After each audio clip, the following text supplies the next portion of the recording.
சாதம் சொல்ல போறேன். இதை பார்த்து லைக் பண்ணி சப்ஸ்கிரைப் பண்ணுங்க. 5 ஸ்பூன் எண்ணெய் ஊற்றிக்கோங்க. 1 ஸ்பூன் போடுறோம்.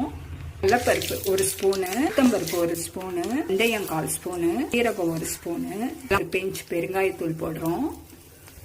1 சைஸ் வெங்காயம் போடுறோங்க. பொடியா நறுக்கி எல்லாத்தையும் வதக்கிக்கலாம். மாடி தோட்டத்தை விளைஞ்ச கருவேப்பிலை கொஞ்சம் போட்டுக்கலாம். மாடி தோட்டத்தை விளைஞ்ச புதினா கொஞ்சம் போட்டுக்கோங்க. மாடி தோட்டத்தை விளைஞ்ச மிளகாய் 2 போட்டுக்கிறோங்க. எல்லாத்தையும் வதக்கி பூண்டு பேஸ்ட் 1/2 ஸ்பூன் போடுறோம்.